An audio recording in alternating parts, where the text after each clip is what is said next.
everybody, I'm Kate with Crate Insider, and today I'm here with Ben Baker from AFCO Performance and Longacre Racing. And Ben, we have a brand new product right here that you're just telling me about, so I had to turn on the camera so we could talk about it. So what are we looking at? So as simple as it sounds, this is a new shock inflation tool. So everybody thinks, well, what's the big deal about shock inflation tool?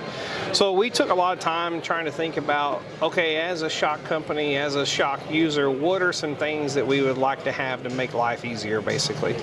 One of the things that we run into on a shock inflation tool is a good way to bleed off pressure. So we all have the regulators cranked up to say 300 pounds, we charge a shock up and we want to bleed that pressure down.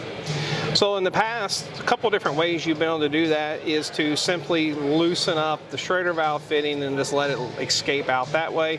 Other ways you've been able to do it is just to press the Schrader valve core where you put the gas pressure into it and let pressure off that way. The problem you run into with both of those is it's very hard to regulate how fast it comes out. It's either all or nothing, basically. Kind of like a balloon deflating. Kind of like a balloon. Some people have tried to take tire bleeders, for instance, and put tire bleeders in here, and the problem with that is the orifice is so big that, you know, one press of that, you've now dumped all the gas pressure out. Or in a case of, let's say we've got 300 pounds in a shock versus 10 pounds in a shock, that 300 pounds, it's really, really hard to push that button in. And it makes it even more likely if you're going to push it in, it's going to dump all the gas pressure out. So that's one of the big areas, is actually getting pressure off out of the shock is where we're trying to make it easier for you. So what we've come up with is this bleeding mechanism here. So this is a bleeder on the end of here. And let's say, for instance, we push this bleeder half the way in, and I got 100 pounds of gas in the shock. So it's going to bleed off very slow. So 100, 90, 80, 70. So it's slow enough to where we can regulate how fast that dumps out. Kind of control it a little bit, yeah. Yep. So say, for instance, we got a new person using it, and they don't really know how the gauge might work, and they just press that all the way in. If you press this all the way in, it'll actually shut the bleed back off. Oh. So each compression here releases a half a pound of pressure and not just dumping all the pressure out. Well, I mean, that's so important, because then if you really are trying to get that dialed in. Yeah, if you're trying to really dial it in, you can do that.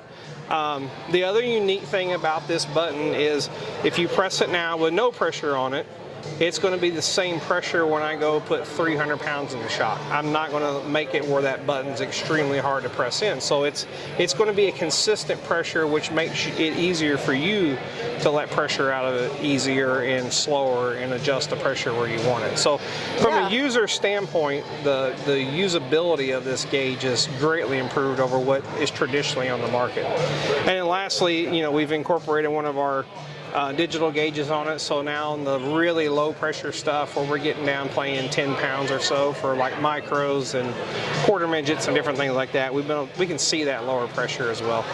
Well, and that's so exciting, because some of those lower pressures are really tough. I mean, like when I look at, I've got other stuff that would normally have a 600-pound gauge, and if I can get a 160-pound gauge, then, you know, each tick can be 5 pounds instead of 2 pounds. Or, you know, or on a needle style, you know, one side of the line might be a 0.5 and the other side of the line might be, you know, minus a PSI. So it just, you can't argue with the digital part of it. Well, and I think something I've heard you say, and maybe correct me if I'm wrong too, is that something that can happen, like if you are, let's say you're inflating a shock, and then you go check the pressure, just the act of checking the pressure, you're kind of bleeding off the shock.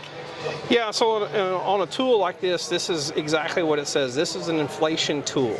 This is not a checker. This is not a pressure gauge. It's something that you're going to put the tool on, you're going to set the pressure, close off the core like you do on these style of tools, and then you're going to take it off. If you put this gauge back on the shock, or really any shock inflation tool, if you put it back on the shock, re-energize it, it takes X amount of pressure to re-energize this gauge. So you're pulling it out of the shock.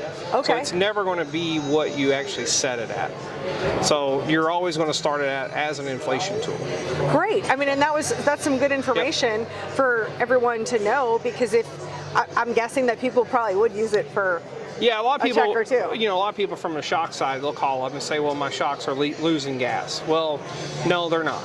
You know, in most cases, they are not losing gas. It's the fact that it takes X amount of pressure to fill this gauge. And in the end, if you don't have much pressure in the shock, or you don't have much of volume in the shock itself, then it takes a big percentage of that just to fill the gauge.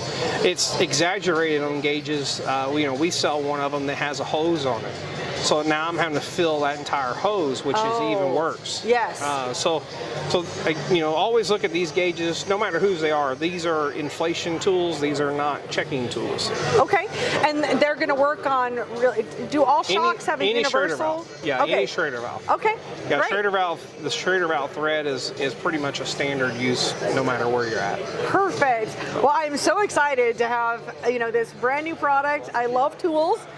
Is there anything else that a racer or shock person needs to know about this? One nice thing with it, just from a storage standpoint, this comes with a really nice embroidered case. It's easy just to throw it in there. It's padded, where if you throw it in the toolbox, it's not going to damage the gauge and things like that. But overall, I mean, it's just a nice, handy, swivels in many directions. Just a useful tool.